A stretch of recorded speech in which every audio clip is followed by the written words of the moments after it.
ವೇದಿಕೆ ಮೇಲೆ ಇರುವಂತ ಗುರು ವೃಂದದವರಿಗೆ ನನ್ನ ನಮಸ್ಕಾರಗಳು. ಈ 2025ನೇ ಇಸ್ವಿ ತುಂಬಾ ಲಕ್.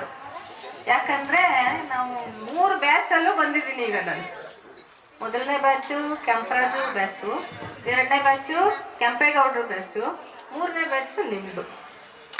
ನಾವು 3 ಜನ ತ್ರಿಮೂರ್ತಿಗಳಂಗೆ ವಿಷ್ಕಂಠಯ್ಯ ಮಾಸ್ಟ್ರು, ನಾನು, ನಮ್ಮ ಮನೆಯವರು 3 ಬ್ಯಾಚಲ್ಲೂ ಇದ್ದೀವಿ.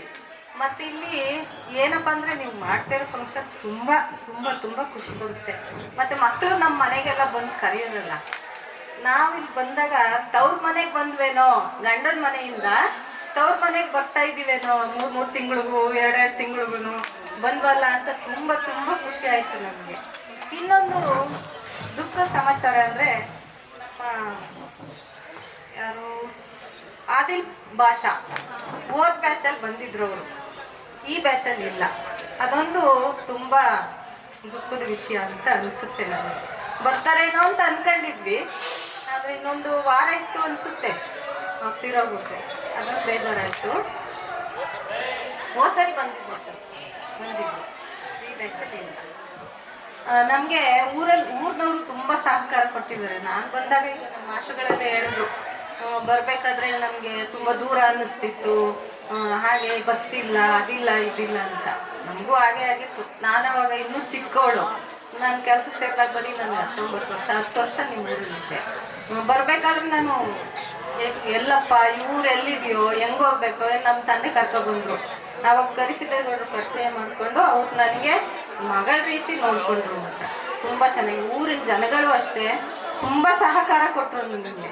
ಅಲ್ಲೇ ಇದ್ವಿ 10 ವರ್ಷ. ಮತ್ತು ಕ್ಯಾತೆಗೌಡನ ದೊಡ್ಡಲ್ಲಿ 30 ವರ್ಷ ಸರ್ವೀಸು.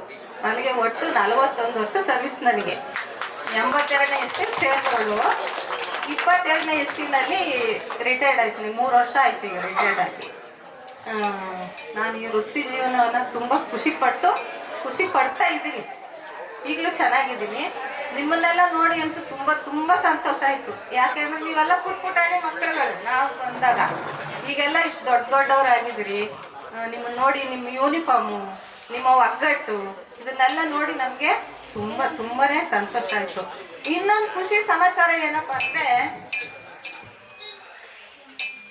ನಾನು 1ನೇ ಕ್ಲಾಸಿಂದ SLC ವರೆಗೆ ಓದುವಾಗ ನನ್ನ ಫ್ರೆಂಡ್ ಒಬ್ರಿದ್ರು, ಶಿವಮ್ಮ ಅಂತ. ಅವ್ರನ್ನ ನಾನು ನೋಡೇ ಇರಲಿಲ್ಲ. 45 ವರ್ಷ ಆಗಿತ್ತು ನೋಡಿ. ನೀವು ಬಂದು ನಮ್ಮ ಮನೆಗೆ ಬಂದು ಕರೆದು ಮತ್ತೆ ಅವ್ರ ಮನೆಗೆ ಹೋಗಿ ಕರೆದಾಗ, ಯಾರಪ್ಪ ಅವರು ಅಂದರೆ ಈ ಶಂಕರಮೂರ್ತಿ ಸರ್ ಮಿಸ್ಸಸ್. 45 ವರ್ಷದ ಫ್ರೆಂಡ್ ನಾವಿಬ್ರು. ಈಗ ನೋಡ್ತಾ ಇದ್ದೀನಿ. ಅದು ತುಂಬ ಸಂತೋಷದ ಸಮಾಚಾರ. ನಿಮ್ಮನ್ನೆಲ್ಲ ನೋಡಿ ನಮಗೆ ಎಷ್ಟು ಖುಷಿ ಆಗ್ತಿದೆ ಅಂದರೆ ಅದನ್ನು ಹೇಳ್ಕೊಳಕ್ಕಾಗಲ್ಲ. ನೀವೆಲ್ಲ ಚೆನ್ನಾಗಿರಿ. ಮತ್ತು ನಿಮ್ಮ ತಂದೆ ತಾಯಿನ ಚೆನ್ನಾಗಿ ನೋಡ್ಕೊಳ್ಳಿ. ಮನೆಯೇ ಮೊದಲ ಪಾಠಶಾಲೆ, ತಾಯಿಯೇ ದೇವರು ಅಂತ ಮೊದಲೇ ಇದೆ. ನಿಮ್ಮ ತಂದೆ ತಾಯಿನ ಯಾವುದೇ ಕಾರಣಕ್ಕೂ ಕೈ ಬಿಡಬೇಡಿ. ಚೆನ್ನಾಗಿರಿ ಅಂತ ನಾನು ಇಷ್ಟೇ ನನ್ನ ಮಾತು.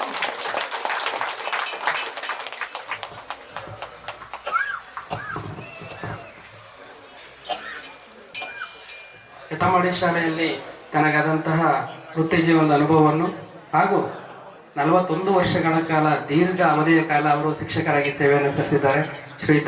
ಶ್ರೀಮತಿ ಶಶಿಕಲಾ ದೇವಿಯವರು ತಮ್ಮ ಅನಿಸಿಕೆಯನ್ನು ಹಂಚಿಕೊಂಡಿದ್ದಾರೆ. ಅವರಿಗೆ ತುಂಬ ಹೃದಯದ ಧನ್ಯವಾದಗಳು.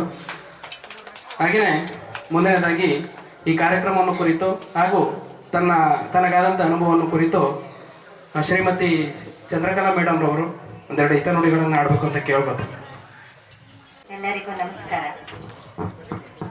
ಈ ಸಂದರ್ಭ ನನಗೆ ಈ ದಿನ ಒಂದು ಸುದಿನ ಬರುತ್ತಾ ಇರುವಂತ ನಾವು ಅಂದ್ಕೊಂಡಿರ್ಲಿಲ್ಲ. ಸೊ ಎಲ್ಲರೂ ಫೋನ್ ಮಾಡಿ ಕರೆದಾಗ ನನಗೆ ಭಾಳ ಖುಷಿ ಆಯಿತು. ಇಷ್ಟು ಅಭಿಮಾನದಿಂದ ನಮ್ಮನ್ನೆಲ್ಲ ಇಲ್ಲಿಗೆ ಆಹ್ವಾನಿಸಿ ಎಲ್ಲರಿಗೂ ಒಂದು ಸನ್ಮಾನನ ಮಾಡ್ತಾ ಇರೋದಕ್ಕೆ ನನಗೆ ಇಲ್ಲಿಲ್ಲದ ಖುಷಿ ಅನ್ನೋದು ನನಗೀಗ ಈ ಒಂದು ಕಾರ್ಯಕ್ರಮದಲ್ಲಿ ನೋಡಿದಾಗ ನಿಮ್ಮ ಒಗ್ಗಟ್ಟು, ನಿಮ್ಮ ಒಂದು ಪ್ರೀತಿ, ವಿಶ್ವಾಸ ಎಲ್ಲೂ ಸಿಗಲ್ಲ ಈ ರೀತಿ. ಹಾಗಾಗಿ ಒಂದು 2 ಮಾತನ್ನ, ನನ್ನ ಅನುಭವದ ಮಾತನ್ನ ಹೇಳಲಿಕ್ಕೆ ಇಷ್ಟಪಡ್ತೀನಿ. ನಾನು 2094ರಲ್ಲಿ ಅಪಾಯಿಂಟ್ ಆಗಿ ಆಫೀಸ್ಗೆ ಹೋದೆ. ಆಫೀಸಲ್ಲಿ ಈಗೆಲ್ಲ ಕೌನ್ಸಿಲಿಂಗು ಅಂತೇಳಿ ಅವರವರ ಇಚ್ಛೆ ಹಾಗೆ ತಮ್ಮ ಪ್ಲೇಸ್ಗಳನ್ನ ಹುಡಿಕೊಂಡು ಹೋಗ್ತಾರೆ. ನಮ್ಮ ಸಂದರ್ಭದಲ್ಲಿ ಅವ್ರು ಯಾವ ಪ್ಲೇಸ್ ಕೊಡ್ತಾರೆ ಆ ಪ್ಲೇಸ್ಗೆ ಹೋಗ್ಬೇಕಾದ ಸಂದರ್ಭ ಒಂದಿತ್ತು. ಆಗ ನಾನು ಎತ್ತಂಬಾಡಿ ಅನ್ನೋ ಊರೇ ಕೇಳಿರಲಿಲ್ಲ. ಕನ್ನಂಬಾಡಿ ಅನ್ನೋದು ನೆನಪು ಬಂತು. ಓ ಕನ್ನಂಬಾಡಿ ಅಂತ ಬಂದಾಗ ನಮಗೆ KRS ಅಂತ ಒಂದು ಖುಷಿಯಿಂದ ಎತ್ತಂಬಾಡಿ ಅನ್ಕೊಂಡು ಬಂದ್ರೆ ಆಫೀಸಲ್ಲೆಲ್ಲ ಓ ಎತ್ತಂಬಾಡಿನ ಎತ್ತಾಕೆತ್ತಂಬಾಡಿಗೆ ಅನ್ನೋದು ಒಂದು ಪದ ಅದು ಬರ್ತಾ ಇತ್ತು ಆಫೀಸ್ ಶಾಪ್ನಲ್ಲಿ. ಎತ್ತಾಕೆತ್ತಂಬಾಡಿ ಯಾಕೆ ಹಿಂಗೆ ಅಂತಾರೆ ಅಂತೇಳಿ. ಆಮೇಲೆ ನಾನಾ ಕಾರಣಗಳು ಗೊತ್ತಾಯ್ತು. ಹಾಗೆ ನನ್ನ ಮಗುನ ಎತ್ಕೊಂಡು ನಮ್ಮ ತಂದೆ ಬರ್ತಾ ಇದ್ರು ಜೊತೆನಲ್ಲಿ. ನಾನು ಮದ್ದೂರಿಂದ ಬರ್ತಾ ಇದ್ದಿದ್ದು. ಮದ್ದೂರಿಂದ ಹೇಗೆ ಹೋಗ್ಬೇಕು ಅಡ್ರೆಸ್ಸು ಗೊತ್ತಿಲ್ಲ ನನಗೆ. ಅಲ್ಲೆಲ್ಲ ಹೇಳಿದ್ರು ದೊಡ್ಡಿಗೆ ಹೋಗ್ಬಿಡಿ, KM ದೊಡ್ಡಿಗೆ, ಅಲ್ಲಿ ಕತ್ತೆ ಮಾರ್ಗದಲ್ಲಿ ಬಸ್ ಹೋಗುತ್ತೆ, ಆ ಬಸ್ ಹೋಗಿ ಕೇಳ್ಕೊಂಡು ಹೋಗಿ ಅಂದ್ರು. ಸೊ ಹಾಗೆ ಬಂದ್ವಿ. ಅಂತರಲ್ಲಿ ಗೊತ್ತಿಲ್ಲ, ಹೊಸ ಊರು, ಹೊಸ ಜನ, ಏನೋ ಒಂದು ರೀತಿ ನನಗೆ ಎಷ್ಟು ಭಯ ಆಯಿತು ಅಂದರೆ ಮಗು ಬೇರೆ ಕೈಯಲ್ಲಿ. ಆಗ ಎತ್ತಂಬಾಡಿ ಹತ್ರಳ್ಳಿ ಗೇಟ್ನಲ್ಲಿ ಇಟ್ಕೊಂಡು ನಡ್ಕೊಂಡು ಬರ್ತಾ ಇದ್ದೀನಿ. ಇದೇ 12 ಗಂಟೆ 12:30 ಸಮಯ, ಬಿಸಿಲು. ಎಷ್ಟು ಭಯ ಆಯಿತು ಅಂದರೆ ಒಂದು ಜನನೂ ಇಲ್ಲ ಅಲ್ಲಿ. ಹಾಗೆ ಬರ್ತಾ ಅಲ್ಲಿ ಯಾರೋ ಒಬ್ರು ವ್ಯಕ್ತಿ ಕಾಣಿಸ್ಕೊಂಡ್ರು. ನಮ್ಮ ತಂದೆ, ಯಜಮಾನ್ರೇ ಎತ್ತಂಬಾಡಿಗೆ ಹೋಗ್ತಾನೆ ಇದೀವಪ್ಪ, ಊರೇ ಸಿಗ್ತಾ ಇಲ್ಲ, ಎಲ್ಲೋಗ್ಬೇಕು ಅಂದಾಗ ಅವರು ತಕ್ಷಣ ಉತ್ತರ ಹೇಳಿಲ್ಲ. ಯಾರು ಗೊತ್ತವರು? ಮೀಸೆ ಚೆನ್ನೇಗೌಡ್ರು. ಅವ್ರು ಹೊಲದ ಕೆಲಸ ಮಾಡ್ತಾ ಇದ್ರು. ಆಗ ಯಾರು ನೀವು ಅಂತ ಅಂದ್ರು. ಇದೇ ಗಡ್ಸಲ್ಲೇ ಹೇಳಿದ್ರು, ಯಾರು ನೀವು? ನಾವು ಊರಿಗೆ ಹೊಸಬ್ರು ಅನ್ಸುತ್ತೆ ನೀವು ಅಂದ್ರು.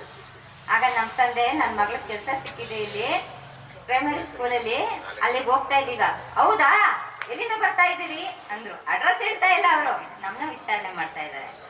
ಸೊ ಮದ್ದೂರಿಂದ ಬರ್ತಾ ಇದ್ದೀವಿ ಅಂತ ಅಂದ್ರು. ಸರಿ, ಹೀಗೆ ಸೀದಾ ಹೋಗಿ ಕೆಳಗಡೆ ಹೋಗಿ ಅಲ್ಲೇ ಐತೆ ಸ್ಕೂಲು ಅಂತ ಅಂದ್ರು. ಸೊ ಅಲ್ಲಿಗೆ ಬಂದೆ.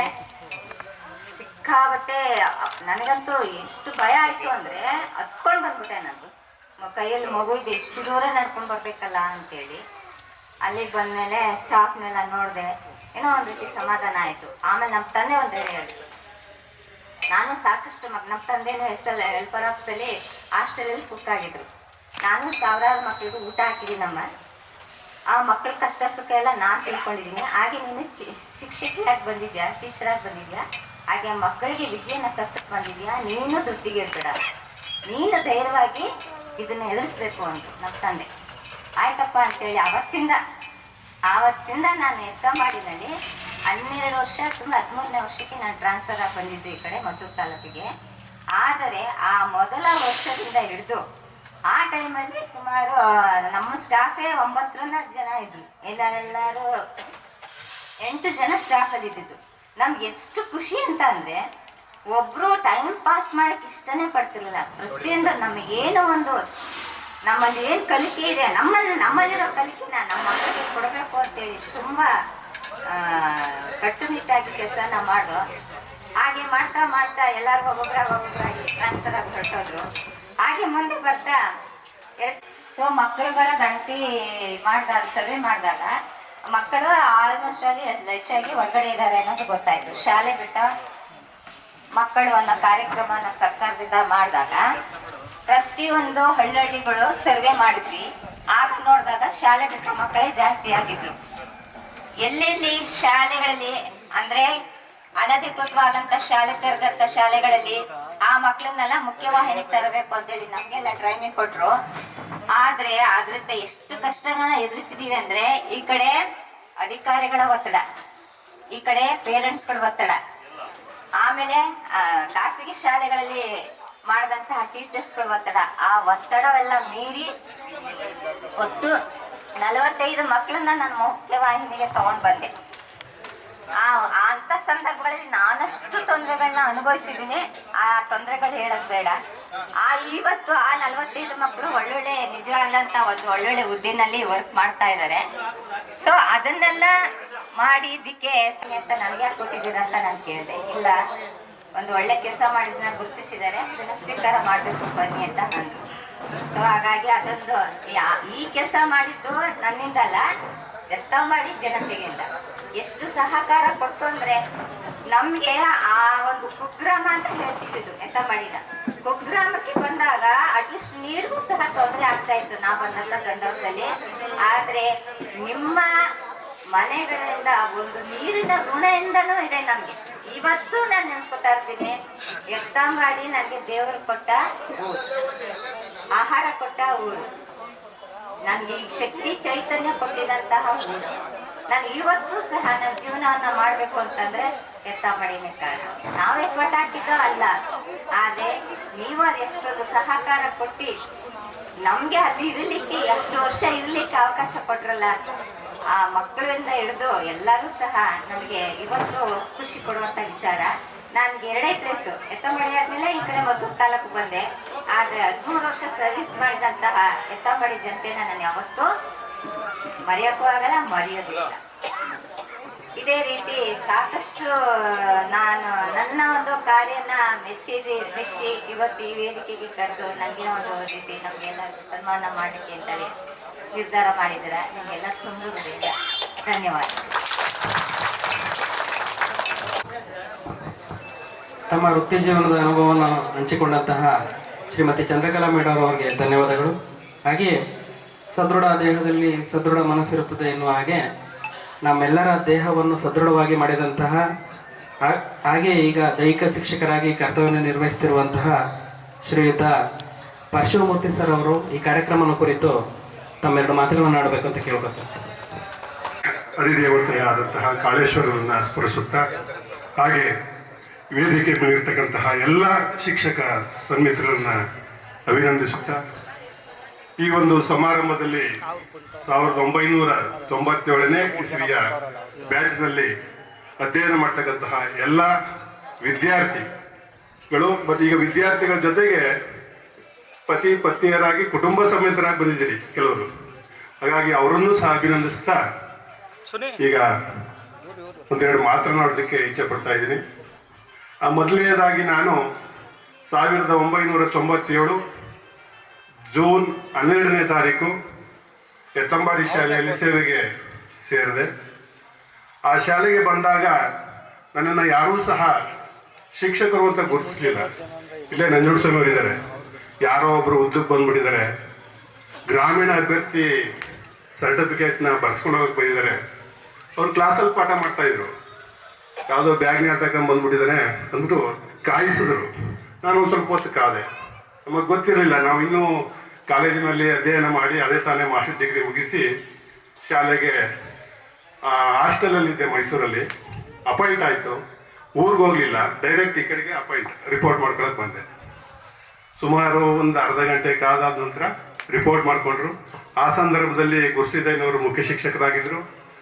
ತದನಂತರ ನಮ್ಮ ನಂಜುಂಡಸ್ವಾಮಿ ಅವರು ಸಹ ಪ್ರಭಾರಿ ಮುಖ್ಯ ಶಿಕ್ಷಕರಾಗಿ ಕೆಲಸ ಮಾಡಿದ್ರು.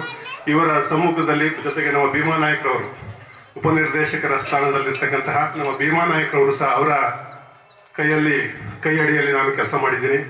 ಇಲ್ಲಿರ್ತಕ್ಕಂಥ ವೇದಿಕೆ ಮೇಲಿರ್ತಕ್ಕಂಥ ಎಲ್ಲ ಶಿಕ್ಷಕರ ಅವರ ಕೈ ಕೆಳಗಡೆ ಕೆಲಸ ಮಾಡಿದ್ದೀನಿ. ಜೊತೆಗೆ ನನ್ನನ್ನು ಇಷ್ಟು ಪ್ರೀತಿಯಿಂದ ಗೌರವಿಸ್ತಾರೆ ಅಂತ ನಾನು ಅಂದ್ಕೊಂಡಿರಲಿಲ್ಲ. ಯಾಕೆಂದರೆ ನಾನು ಬಂದ ತಕ್ಷಣ ಶಾಲೆಯಲ್ಲೇ ಸ್ಟ್ರಿಕ್ಟ್ ಆಗಿರಬೇಕು ಅಂದ್ಬಿಟ್ಟು ಹೊಡಿತಾ ಇದ್ದೆ. ಬೈಯೋದು ಕಡಿಮೆ ಇತ್ತು, ಹೊಡೆಯೋದಂತೂ ಜಾಸ್ತಿ ಇತ್ತು. ಯಾರು ನನ್ನ ಕ್ಲಾಸ್ಗೆ ಪಿ ಟಿ ಮಾಸ್ಟರ್ ಪಿರಿಯಡೇ ಬೇಡ ಕಣಪ್ಪ ಅಂತಿದ್ರು. ಅದರಲ್ಲಂತೂ ಶನಿವಾರ ಬಂತು ಅಂದರೆ ಸುಮಾರು ಜನ ಚಕ್ಕರ್ ಹೊಡೆದ್ಬಿಡ್ತಾ ಇದ್ರು. ಆದರೂ ಸಹ ಬಿಡ್ತಿರ್ಲಿಲ್ಲ, ಯಾಕೆ ಅರ್ಜೆಂಟ್ ಆದ್ರಿ ಅಂದ್ಬಿಟ್ಟು ಅವ್ರನ್ನ ಸುಮಾರು 1 ಗಂಟೆ 1 ಗಂಟೆ ವ್ಯಾಯಾಮವನ್ನು ಮಾಡಿಸಿ ದೇಹ ಚೆನ್ನಾಗಿರಲಿ ಅಂದ್ಬಿಟ್ಟು ಅವ್ರಿಗೆ ಮಾಡ್ತಾ ಇದ್ದೆ, ವ್ಯಾಯಾಮಗಳನ್ನ ಕೊಡಿಸ್ತಾ ಇದ್ದೆ. ಜೊತೆಗೆ ದೈಹಿಕ ಶಿಕ್ಷಕನಾಗಿ ಸೇವೆ ಮಾಡೋದ್ರ ಜೊತೆಗೆ ಕೆಲವು ಸರಿ ವಿಷಯ ಬೋಧನೆಯನ್ನು ಮಾಡಿದ್ದೀನಿ. ಇಂಗ್ಲೀಷ್ ಬೋಧನೆಯನ್ನು ಮಾಡಿದ್ದೀನಿ. ಇಂಗ್ಲೀಷ್ ಬೋಧನೆ ಮಾಡಿ 10ನೇ ತರಗತಿ ವಿದ್ಯಾರ್ಥಿಗಳಲ್ಲಿ 70% ತರೋದಕ್ಕೆ ಶ್ರಮಿಸಿದ್ದೀನಿ. ಆಮೇಲೆ ಸಮಾಜ ವಿಜ್ಞಾನವನ್ನು ಪಾಠ ಮಾಡಿದ್ದೀನಿ, ಅದರಲ್ಲೂ ಸಹ 70% ಬರೋ ರೀತಿ ಪಾಠ ಮಾಡಿ ಆ ಒಂದು ಬ್ಯಾಚ್ನಲ್ಲಿ 10ನೇ ತರಗತಿ ವಿದ್ಯಾರ್ಥಿಗಳು ಶೇಕಡ ನನ್ನ ಸಬ್ಜೆಕ್ಟ್ ಆ ಬೋಧನೆ ಮಾಡ್ತಕ್ಕಂಥ ವಿಷಯದಲ್ಲಿ 100% ಫಲಿತಾಂಶವನ್ನು ಕೊಟ್ಟಿದ್ದೇನೆ. ಹಾಗಾಗಿ ಶಿಕ್ಷಕನಾಗಿ ದೈಹಿಕ ಶಿಕ್ಷಕನಾಗಿಯೂ ಸೇವೆ ಮಾಡಿದ್ದೀನಿ. ಜೊತೆಗೆ ಭಾಷಾ ಶಿಕ್ಷಕನಾಗೂ ಸಹ ಕೆಲಸ ಮಾಡಿದ್ದೀನಿ. ಆಗ ನನಗೆ ಹುರುಪಿತ್ತು, ಹುಮ್ಮಸ್ಸಿತ್ತು. 23-23 ವರ್ಷಕ್ಕೆ ಕೆಲಸ ಸಿಕ್ಕಿತ್ತು, ಕೆಲಸ ಮಾಡ್ತಿದ್ದು. ಜೊತೆಗೆ ರಾತ್ರಿ ತರಗತಿಗಳನ್ನ ತೆಗೆದುಕೊಂಡು ಕೆಲಸ ಮಾಡಿದ್ದೀವಿ. ಆವಾಗ ಇದ್ದಂತಹ ಶಿಕ್ಷಕರು ಇಬ್ಬರೇ ಪರ್ಮನೆಂಟ್ ಶಿಕ್ಷಕರು ಇದ್ದಕ್ಕಂಥದ್ದು ನಮ್ಮ ರಮೇಶ್ ಅವರು, ನಂಜುಂಡಸ್ವಾಮಿ ಅವರು. ನಮ್ಮ ಗುರುಸಿದ್ದಯ್ಯನವರು ಬರ್ತಿದ್ರು, ಹೊರಟೋಗ್ತಿದ್ರು, ಲೆಕ್ಕಕ್ಕಿರಲಿಲ್ಲ.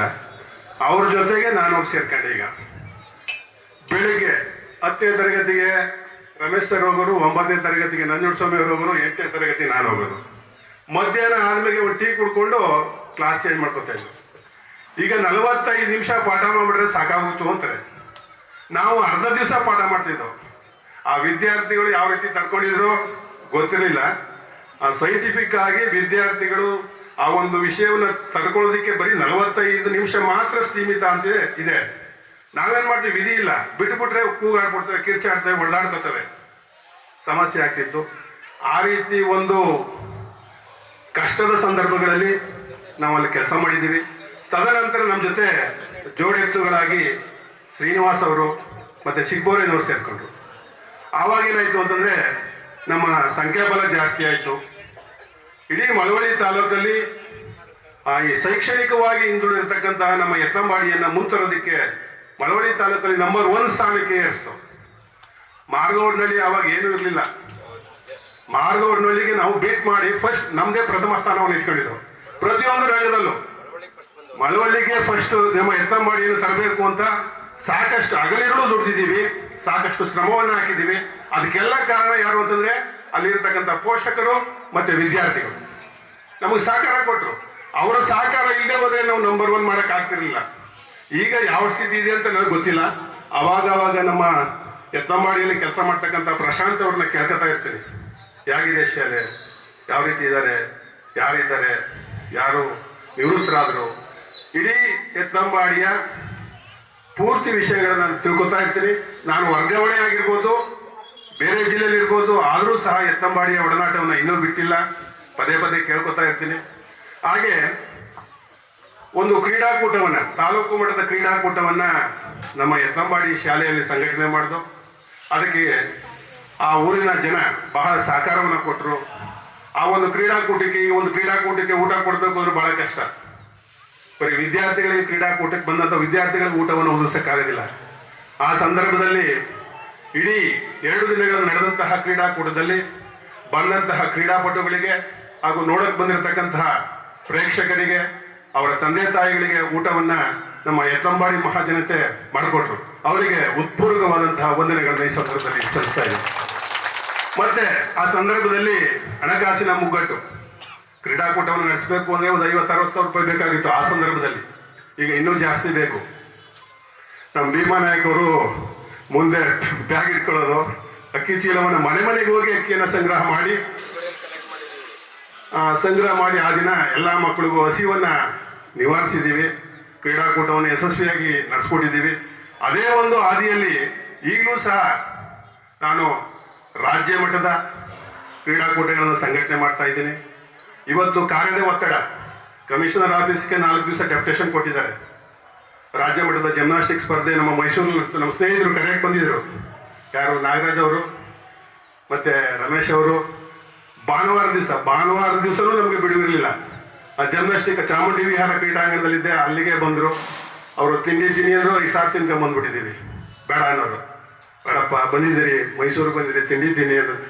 ಆದರೂ ಅರ್ಧಂಬರ್ಧ 1-2 ಇಡ್ಲಿ ತಿಂದರು, ಅಷ್ಟಕ್ಕೆ ಸಾಕು ಅಂತ ಬಂದ್ಬಿಟ್ರು.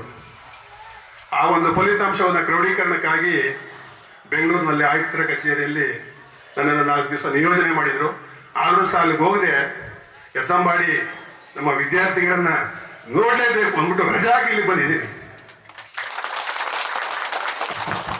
ಆ ಒಂದು ಪ್ರಾರಂಭದಲ್ಲಿ ಈ ಒಂದು ಕ್ರೀಡಾಕೂಟವನ್ನು ನಾವು ಎತ್ತಂಬಾಡಿಯಲ್ಲಿ ಯಾವ ರೀತಿ ನಡೆಸಿದೋ ಅದೇ ರೀತಿ ಪ್ರತಿ ವರ್ಷ ನಾನು ಇದುವರೆಗೆ 4 ಶಾಲೆಗಳನ್ನ ಚೇಂಜ್ ಮಾಡಿದ್ದೀನಿ.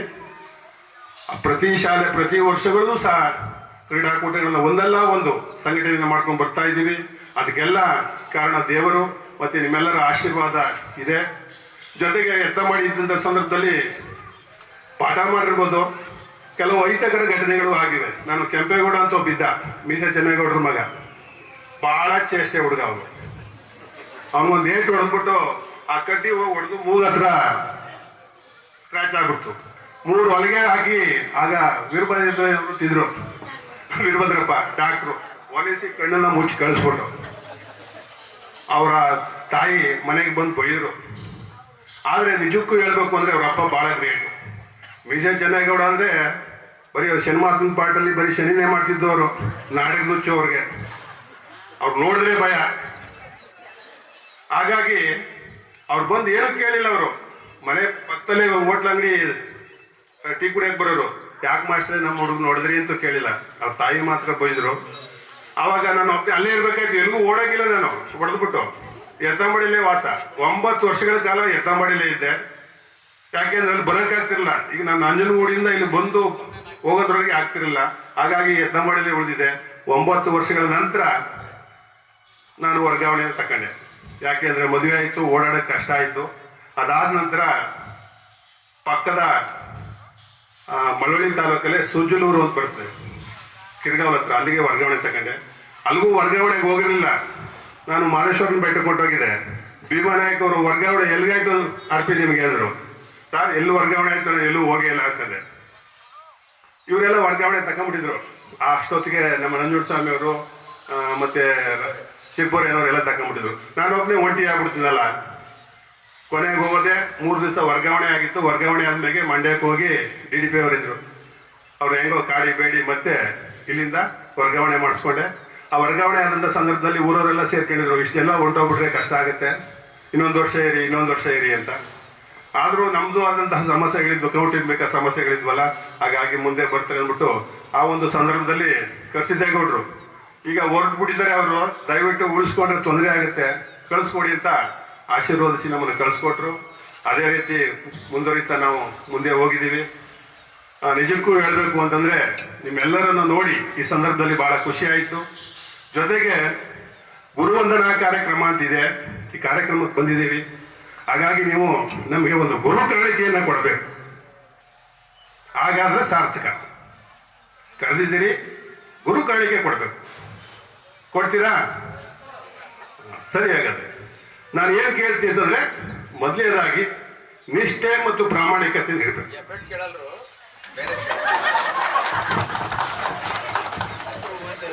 ವಿದ್ಯಾರ್ಥಿಗಳಾದಂತೆ ನೀವು ನಿಷ್ಠೆಯಿಂದ ಪ್ರಾಮಾಣಿಕತೆಯಿಂದ ಜೀವನವನ್ನು ಸಾಗಿಸಿ. ಮಾಡ್ತೀರಾ? ಅದೇ ಸಾಕು ನಮಗೆ ಗುರು ಕಾಣಿಕೆ. ಎರಡನೇದಾಗಿ ನಿಮ್ಮ ತಂದೆ ತಾಯಿಗಳಿರ್ಬೋದು, ಅವರನ್ನು ಗೌರವಿಸಿ. ವಯೋವೃದ್ಧರಾಗಿರ್ತಾರೆ, ನಮ್ಮನ್ನು ಎಷ್ಟು ರೀತಿ ಆಧಾರದಿಂದ ಗೌರವಿಸಿದಿರಿ ಅವ್ರನ್ನೂ ಸಹ ನೀವು ಗೌರವಿಸಬೇಕು ಅಂತ ಈ ಸಂದರ್ಭದಲ್ಲಿ ಕೇಳ್ಕೊತಾ ಇದ್ದೀನಿ. ಇದೇ ನಮಗೆ ಗುರು ಕಾಣಿಕೆ.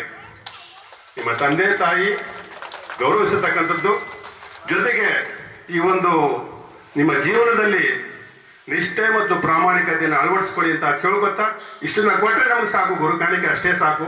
ತಮ್ಮೆಲ್ಲರಿಗೂ ಮತ್ತೊಮ್ಮೆ ಒಂದು ಸುತ್ತ ವೇದಿಕೆ ಮೇಲಿರ್ತಕ್ಕಂಥ ಎಲ್ಲರಿಗೂ ಒಂದು ಸುತ್ತ ನನ್ನ ಪುಟ್ಟ ಭಾಷಣವನ್ನು ಮುಗಿಸ್ತಾ ಇದ್ದೀನಿ. ಜೈ ಹಿಂದ್, ಜೈ ಕರ್ನಾಟಕ ಮಾತೆ. ಶಾಲೆಯಲ್ಲಿ ನನಗಾದಂತಹ ವೃತ್ತಿ ಜೀವನದ ಅನುಭವವನ್ನು ಹಾಗೂ ಗುರು ಕಾಣಿಕೆಯಾಗಿ ನಿಷ್ಠೆ ಮತ್ತು ಪ್ರಾಮಾಣಿಕತೆ ಹಾಗೂ ನಿಮ್ಮ ತಂದೆ ತಾಯಿಗಳನ್ನು ನೀವೇ ನೋಡ್ಕೊಳ್ಬೇಕು ಅನ್ನೋ ಜವಾಬ್ದಾರಿಯ ಬಗ್ಗೆ ತಿಳಿಸಿಕೊಟ್ಟಂತಹ ದೈಹಿಕ ಶಿಕ್ಷಕರಾದಂತಹ ಶ್ರೀಯುತ ಪರಶಿವಮೂರ್ತಿ ಸರ್ ಅವರಿಗೆ ಧನ್ಯವಾದಗಳು. ಹಾಗೆಯೇ ಮುಂದಿನದಾಗಿ ಈ ಕಾರ್ಯಕ್ರಮವನ್ನು ಕುರಿತು ಹಾಗೂ ಯತಮಾಡಿ ಶಾಲೆಯ ತನ್ನ ವೃತ್ತಿ ಜೀವನದ ಅನುಭವವನ್ನು ಕುರಿತು ಶ್ರೀಯುತ ಶ್ರೀ ಮಂಜುನಾಥ್ ಸರ್ ಅವರು ತಮ್ಮ ಅನಿಸಿಕೆಯನ್ನು ಹಂಚ್ಕೊಳ್ಬೇಕು ಅಂತ ಕೇಳ್ಕೊತೇವೆ.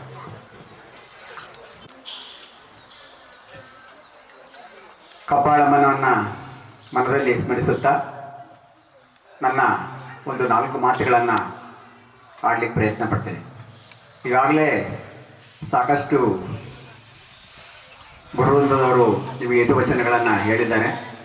ಆದರೂ ಕೂಡ ನನ್ನದಾದಂಥ ಕೆಲವು ಮಾತುಗಳನ್ನು ಹೇಳಬೇಕಾಗತ್ತೆ. ಸೊ ವೇದಿಕೆಯ ಮೇಲೆ ಆಸೀನಾಗಿರ್ತಕ್ಕಂಥ ಎಲ್ಲರ ಗಣ್ಯರಿಗೂ ಕೂಡ ನಮಸ್ಕಾರವನ್ನು ತೀರಿಸ್ತಾ ಇದ್ದೀನಿ. ಹಾಗೂ ಸಭೆಯಲ್ಲಿ ಕುಳಿತಿರ್ತಕ್ಕಂಥ ಎಲ್ಲರಿಗೂ ಕೂಡ ನನ್ನ ನಮಸ್ಕಾರಗಳನ್ನು ತಿಳಿಸ್ತಾ ಇದ್ದೀನಿ. ಬೆಳಗ್ಗೆ ನಾನು ಬೇಗನೆ ಬಂದೆ, 10 ಗಂಟೆಗೆ ಬಂದ್ಬಿಟ್ಟೆ ನಾನು. ಯಾಕಂದರೆ ನಮ್ಮ ಹತ್ರ ಕಾರ್ಗೀರ್ ಏನಿಲ್ಲ, ಕಾಲಲ್ಲಿ ಬರ್ಬೇಕು, ನಾನು ನಡ್ಕೊಂಬರ್ಬೇಕಲ್ಲ. ಅವರೇನೋ ಶಂಕರ್ ಮೂರ್ತಿ ಅವ್ರ ಕಾರಲ್ಲಿ ಬಂದಿದ್ದಾರೆ. ಪಾಪ ಇದೆ ಕಾರು, ಹೆಲಿಕಾಪ್ಟರ್ ತಗೊಳ್ಳೋ ಶಕ್ತಿ ಇದೆ, ನನಗಿಲ್ಲ ಶಕ್ತಿ, ಕಾಲೇ ಶಕ್ತಿ. ಯಾಕೆ ಆ ಶಕ್ತಿ ಎಲ್ಲಿಂದ ಬಂತು ಗೊತ್ತಾ? ಕತ್ತೆ ಮಾರ್ಗದಲ್ಲಿ ನಡೆದಿರೋದ್ರಿಂದ ಬಂದಿದೆ, ಅಂತರಳ್ಳಿಯಿಂದ ನಡೆದಿರೋದ್ರಿಂದ ಬಂದಿದೆ. ಆವತ್ತು ಶುರು ಮಾಡಿದ್ರೆ ಇನ್ನೂ ನಿಂತಿಲ್ಲ, ನಾನು ನಡೀತಾನೇ ಇದ್ದೀನಿ. ಗಾಡಿ ತಗೊಂಡಿಲ್ಲ, ಕಾರ್ ತಗೊಂಡಿಲ್ಲ, ಏನು ತಗೊಂಡಿಲ್ಲ. ಸೊ ಎತ್ತ ಮಾಡಿಯಿಂದ ಆದ ಲಾಭ ಏನು ಅಂದ್ರೆ ಒಳ್ಳೆ ವ್ಯಾಯಾಮ ಜೊತೆಗೆ ಆರೋಗ್ಯ. ಹೆಲ್ತ್ ಈಸ್ ವೆಲ್ತ್ ಅಂತಾರಲ್ಲ, ಆ ಹೆಲ್ತ್ ಸಿಕ್ಕಿರೋದು ಎಲ್ಲಿಂದ ನನಗೆ ಅಂದ್ರೆ ಎತ್ತ ಮಾಡಿ ಅಂತ. ನಮ್ಮ ರಮೇಶ್ ಸರ್ ಕೇಳಿ ಹೇಳ್ತಾರೆ, ಯಾವ ಥರ ಅವ್ರನ್ನೆಲ್ಲ ಅಲ್ಗೂರಿಂದ ಎತ್ತ ಮಾಡಿ ಕರ್ಕೊಂಡು ಅವರು ನಾನೇನು ಪ್ರಶ್ನೆಗಳನ್ನ ಕೇಳಿದೆ, ಯಾವ ಥರ ನಮ್ಮ ನಡುವೆ ಕಾನ್ವರ್ಸೇಷನ್ ನಡೀತು ಅಂತ. ಸೊ ಹಾಗಾಗಿ ನಾನು 10 ಗಂಟೆಗೆ ಬಂದೆ. ಯಾಕೆ ಬಂದೆ ಅಂತ ಹೇಳಿದ್ರೆ, ಸಾಮಾನ್ಯ ನೀವು ಗಮನಿಸಿರ್ಬೇಕು, ಯಾವುದೇ ಕಾರ್ಯಕ್ರಮವನ್ನ ಹಾಕಿರ್ತಾರೆ 9:30 ಅಂತ ಹಾಕಿರ್ತಾರೆ, ಶುರುವಾಗೋದು 12 ಗಂಟೆ. ಇಲ್ಲೂ ಹಂಗೆ ಆಯ್ತು. ಬಟ್ ನಾವೇನ್ ಹೇಳ್ತೀವಿ, ಬೇರೆ ಕಾರ್ಯಕ್ರಮಕ್ಕೆ ಹೋದಾಗ ಏನಪ್ಪ ಅವ್ರು ಇನ್ ಟೈಮ್ ಶುರು ಮಾಡಲ್ಲ ಅಂತೀವಿ. ನಾನು ಇನ್ ಟೈಮ್ಗೆ ಇರ್ಬೇಕಲ್ಲ. ಸಮಯವನ್ನ ನಿರ್ವಹಣೆ ಮಾಡೋದು ಬಹಳ ಮುಖ್ಯ ಆಗುತ್ತೆ ಜೀವನದಲ್ಲಿ. ತಿರುಗಿ ಟೈಮ್ ಮ್ಯಾನೇಜ್ಮೆಂಟ್ ಇದೆಯಲ್ಲ, ದಟ್ ಈಸ್ ವೆರಿ ಇಂಪಾರ್ಟೆಂಟ್. ಯಾರು ಟೈಮ್ಗೆ ಮಹತ್ವವನ್ನ ಕೊಡ್ತಾರೋ ಅವ್ರ ಜೀವನದಲ್ಲಿ ಏನ್ ಬೇಕಾದ್ರೂ ಸಾಧನೆ ಮಾಡ್ತಾರೆ. ಸೊ ಅದನ್ನು ನಾನು ಗುರಿಯಾಗಿ ಇಟ್ಕೊಂಡು ನಾನು ಎಲ್ಲಿಗೆ ಹೋದ್ರು ಕೂಡ ಅವ್ರು ಹೇಳಿರೋ ಟೈಮ್ಗಿಂತ ಬೇಗನೆ ಬಂದ್ಬಿಡ್ತೀನಿ. ನೇರ ಬಂದೆ, ಕಬ್ಬಾಳಮ್ಮನ ದರ್ಶನ ಪಡ್ಕೊಂಡೆ. ಹೋದ್ಸಲ ಮಾಡಕ್ ಆಗಿರ್ಲಿಲ್ಲ, ಭಾನುವಾರ ಇತ್ತು, ತುಂಬಾ ರಶ್ ಇತ್ತು. ಇವಾಗ ತುಂಬಾ ಬಿಡುವಾಗಿತ್ತು. ಆರಾಮಾಗಿ ದೇವರ ದರ್ಶನ ಮಾಡಿದೆ, ದೇವರ ಆಶೀರ್ವಾದ ಪಡ್ಕೊಂಡೆ, ನೇರ ನಡ್ಕೊಂಡು ಇಲ್ಲಿ ಬಂದೆ. ಬಂದಾಗ ನನ್ನ ವಿದ್ಯಾರ್ಥಿ ಮಿತ್ರರು ಎಲ್ಲರೂ ಕೂಡ ಬಹಳ ಖುಷಿಯಾಗಿ ನನ್ನನ್ನು ವೆಲ್ಕಮ್ ಮಾಡಿದ್ರು.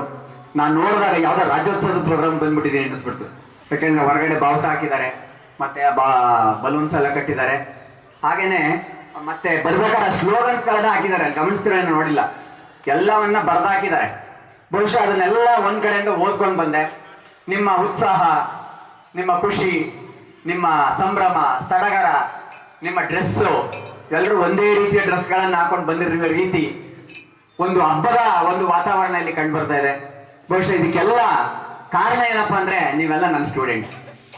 ನಾನು ಹೇಳ್ಕೊಟ್ಟು ಪಾಠನ ಚೆನ್ನಾಗಿ ಕಲ್ತಿದ್ದೀರಿ ಅಂತ ನನ್ಗೆ ಇವತ್ತು ಗೊತ್ತಾಯ್ತು. ಆವತ್ತು ಗೊತ್ತಾಗಿರ್ಲಿಲ್ಲ, ಇವತ್ತು ಗೊತ್ತಾಗಿದೆ. ನೀವೆಲ್ಲ ನನ್ನ ಸ್ಟೂಡೆಂಟ್, ಅದಕ್ಕೂ ಸಾರ್ಥಕ ಆಯ್ತು. ಒಳ್ಳೆಯ ಟೀಚರ್ಗೆ ಒಳ್ಳೆಯ ಸ್ಟೂಡೆಂಟ್ ಸಿಕ್ಕಿದ್ದೀರಾ. ನಾನು ಕೂಡ ಒಳ್ಳೆ ಟೀಚರೇ. ನನ್ನ ಬೆನ್ನು ನಾನೇ ತಟ್ಕೊಳ್ತೀನಿ, ಪರವಾಗಿಲ್ಲ. ಬೇರೆಯವ್ರು ತಟ್ಟದಿರೋ ಪರವಾಗಿಲ್ಲ, ನನ್ನ ಬೆನ್ನು ನಾನೇ ತಟ್ಕೊಳ್ತೀನಿ. ಯಾಕೆ ಈ ಮಾತು ಹೇಳ್ತಾ ಇದ್ದೀನಿ ಅಂದ್ರೆ, 94ರಲ್ಲಿ ಏನು ಉತ್ಸಾಹ ಇತ್ತೋ, ಪಾಠ ಮಾಡೋ ಉತ್ಸಾಹ, ಈವನ್ ಟುಡೇ ಇವತ್ತಿಗೂ ಇದೆ. 32 ವರ್ಷ ಸರ್ವಿಸ್ ಆಗಿದೆ ನನಗೆ, ಇನ್ನೂ 3 ವರ್ಷ ಸರ್ವಿಸ್ ಇದೆ. ಕೇಳಿಸ್ಕೊಳ್ತಾರೆ, ಮುಂದೆನೂ ಕೇಳಿಸ್ಕೊಳ್ತಾರೆ, ಹಿಂದೆನೂ ಕೇಳಿಸ್ಕೊಳ್ತಾ ಇದ್ರಿ. ಬಹುಶಃ ನೀವು ಹೇಳಿದ್ರೆ ಪರಶುಮೂರ್ತಿ ಹೊಡಿತಾ ಇದ್ರು ಅಂತ. ನಾವು ಹೊಡಿತಾ ಇರ್ಲಿಲ್ಲ. ಯಾಕೆ ಹೇಳಿ? ಯಾಕಂದ್ರೆ ಪರಶುಮೂರ್ತಿ ತರ ನಾನು ಇಲ್ವಲ್ಲ, ಅದಕ್ಕೆ ಹೊಡಿತಾ ಇರ್ಲಿಲ್ಲ ಅಲ್ವಾ? ಸೊ ಹಾಗಾಗಿ ಏನಪ್ಪಾ ಅಂತಂದ್ರೆ, ನಿಮಗೆ ಪಾಠವನ್ನ ಮಾಡುವ ಸಂದರ್ಭದಲ್ಲಿ ಬಹುಶಃ ನಿಮ್ಗೆ ಗೊತ್ತಿರ್ಬೇಕು, ಸಾಮ, ದಾನ, ಭೇದ, ದಂಡ ಅಂತ ಇದೆ. ಚತುರೋಪಾಯಗಳು ಅಂತ ಕರಿತೀವಿ ನಾವು. ಮೊದಲು ಸಾಮ ವಿಧಾನವನ್ನ ಬಳಸ್ಬೇಕಾಗತ್ತೆ, ಆಮೇಲೆ ದಾನ, ಆಮೇಲೆ ಭೇದ, ಕೊನೆಗೆ ದಂಡಕ್ಕೆ ಬರ್ಬೇಕು. ಕೆಲವರು ಏನ್ ಮಾಡ್ತಾರೆ, ನೇರ ದಂಡಕ್ಕೆ ಹೋಗ್ಬಿಡ್ತಾರೆ. ಏನು ಮಾಡಕ್ಕಾಗಲ್ಲ, ಪಶುಬುದ್ಧಿ ತರದವ್ರು ಅಲ್ವಾ? ಅವ್ರದ್ದೇನೆ ಅದು. ನಮ್ ತರವ್ರು ಸೈಲೆಂಟ್ ಆಗಿ ಹೇಳಕ್ಕಾಗಲ್ಲ, ವಡಿ ಬಡಿ ಮಗನ ಅವ್ರೇನು ಮತ್ತೆ ವಡಿ ಬಡಿ. ನಾವೆಲ್ಲ ಏನೋ ಸಾಮ, ದಾನ, ಭೇದದಿಂದ ಹೋಗ್ತೀವಿ. ಸೊ ಏನಪ್ಪಾ ಅಂತಂದ್ರೆ, ಅವರ ಉದ್ದೇಶನೂ ಕೂಡ ಕಲಿಕೆನೆ, ಕಲಿಸ್ಬೇಕು ಅಂತ. ನಮ್ಮ ಉದ್ದೇಶನೂ ಕೂಡ ಕಲಿಸ್ಬೇಕು ಅನ್ನೋದೇ ಆಗಿತ್ತು. ಸೊ ಆ ಸಂದರ್ಭದಲ್ಲಿ ನಿಮ್ಗೆ ನಾವು ಅನಿವಾರ್ಯವಾಗಿ ಬೈದಿರ್ಬೋದು, ಹೊಡೆದಿರ್ಬೋದು. ಅದು ನಮ್ಮ ವೈಯಕ್ತಿಕ ವಿಚಾರಕ್ಕಲ್ಲ, ನಿಮ್ಮನ್ನು ಕಲೀಲಿ ಅಂತ ನಾವು ಏನೋ ಅಂದಿರ್ತೀವಿ ಆವತ್ತಿನ ದಿನಗಳಲ್ಲಿ. ಬಹುಶಃ ಆವತ್ತು ನಿಮಗೆ ಬೇಜಾರಾಗಿರುತ್ತೆ. ಆವತ್ತಿನ ದಿನದಲ್ಲಿ ಏನಪ್ಪ ಈ ಮಾಸ್ಟರ್ ಬೈತಾರೆ, ಹೊಡಿತಾರೆ ಅಂತ. ಆವತ್ತು ಯಾಕೆಂದ್ರೆ ನಿಮ್ಗೆ ಯೋಚನೆ ಮಾಡೋ ಶಕ್ತಿ ಇರಲ್ಲ. ನಮ್ಮ ಭವಿಷ್ಯವನ್ನ ರೂಪಿಸಕ್ ಬಂದಿದ್ದಾರೆ ಅಂತ ನಿಮ್ಗೆ ಗೊತ್ತಿರಲ್ಲ. ನಿಮಗೇನೋ ಬರ್ತೀರಾ, ಏನೋ ಒಂಚೂರು ಟೈಮ್ ಪಾಸ್ ಆಗಲಿ, ಮನೋರಂಜನೆ ಸಿಕ್ಲಿ ಅಂತ ನೀವು ಬಂದಿರ್ತೀರ. ಬಟ್ ನಮಗೆ ರೂಪಿಸ್ಕೊಳ್ಳಿ ಅನ್ನೋ ಉದ್ದೇಶ ಅಷ್ಟೇ ನಮ್ಗೆ ಇರುತ್ತೆ. ಹಾಗಾಗಿ ನಾವು ನಿಮಗೆ ಬೈಯುವುದು ಮತ್ತು ಹೊಡೆಯುವುದನ್ನ ಮಾಡಬೇಕಾಗುತ್ತೆ. ಸೊ ಹಾಗಾಗಿ ಅಷ್ಟೆಲ್ಲ ಇದ್ರೂ ಕೂಡ ಸುಮಾರು ವರ್ಷಗಳ ನಂತರ ನಮ್ಮನ್ನೆಲ್ಲ ನೆನಪು ಮಾಡ್ಕೊಂಡು, ನಾನೇನು ಕೇವಲ ಇವರೆಲ್ಲ ಸುಮಾರು ವರ್ಷಗಳಿದ್ರು, ನಾನು ಕೆಲವು ತಿಂಗಳುಗಳ ಕಾಲ ಮಾತ್ರ ಸೇವೆಯನ್ನು ಸಲ್ಲಿಸಿದೆ. ಈ ಒಂದು ಸೇವೆಯನ್ನ ನೀವು ಗುರ್ಸಿ ಇಲ್ಲಿ ಕರ್ಕೊಂಬಂದು ನನಗೆ ಸನ್ಮಾನ ಮಾಡ್ತಾ ಇದ್ದೀರಿ. ಬಟ್ ಏನಂದ್ರೆ, ಈಗ 3 ತಿಂಗಳ ಹಿಂದೆ ಕೆಂಪೇಗೌಡ ಟೀಮ್ ಕೂಡ ನಮ್ಮನ್ನು ಕರೆಸಿ ಸನ್ಮಾನ ಮಾಡ್ತು. ಇದು 2ನೇ ಸನ್ಮಾನ.